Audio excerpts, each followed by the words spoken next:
Okay. Okay. It has been announced. All right. May 28th for Gervonta Tank Davis, lightweight WBA, regular WBA title. Gervonta Tank Davis will be taking on Rolly Romero.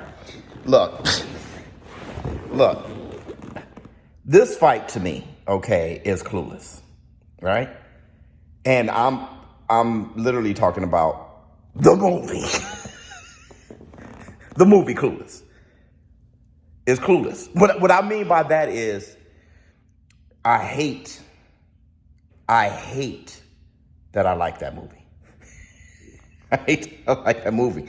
I don't think I hate that I like Rolly Romero. The guy, look, let me put it.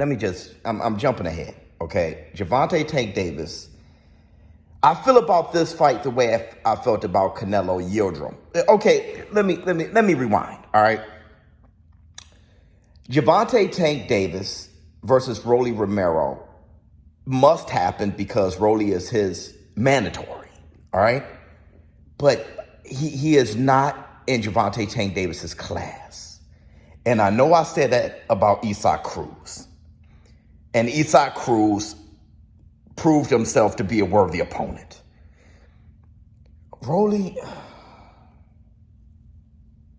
I also said this, though. I also said that Isaac Cruz was better than Rolly Romero when that fight was announced. Okay?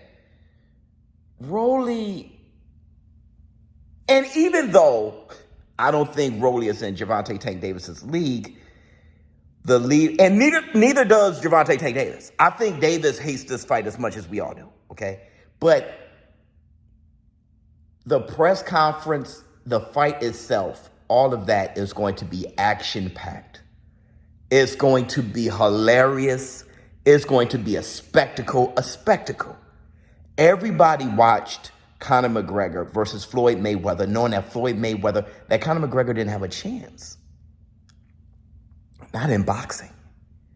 And this is what I mean about Canelo Alvarez versus Yildirim. The difference is, though Yildirim wasn't in Canelo Alvarez's class, he was his mandatory.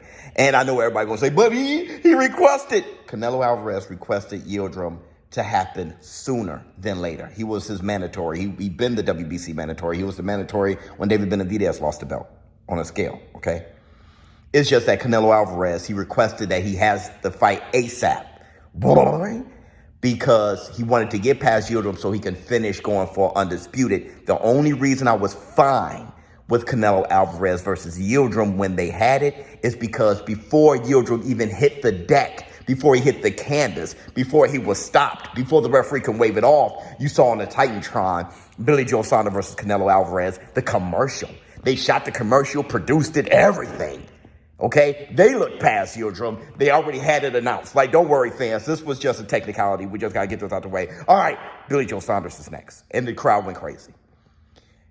If Gervonta Tank Davis had a Cambosis next, as soon as Rolly Romero hit the deck, Titantron, Cambosis versus Tank, I'll be like, ah! Okay? That's what that was on with Canelo Alvarez.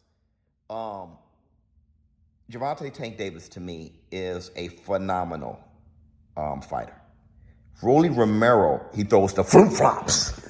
You guys heard me say that before. I got that from Ms. Biz. He throws the flip-flops. And, you know, Rolly definitely believes that he's greater than Gervonta Tank Davis. He should. Bottom line, we have the fight. We're here now.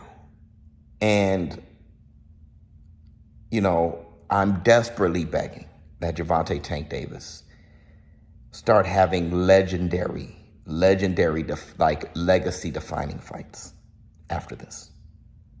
That, I mean, you can't just keep building a guy off of pay-per-view buys. He would be forgotten. I think Gervonta Tank Davis, with his abilities and his skill level and his power and his drawing power, I think Gervonta Tank Davis would love this one opportunity he has at his boxing career. And he's getting long in the tooth now, 27 or something like that. I think since a kid, he wanted to be an all-time fighter. These fights, they just don't contribute to that. Showbiz, well, don't. This is where we are. I'm going to watch it. I'm going to call it. I'm going to promote it. We're going to have fun with it. And it's going to be a spectacle.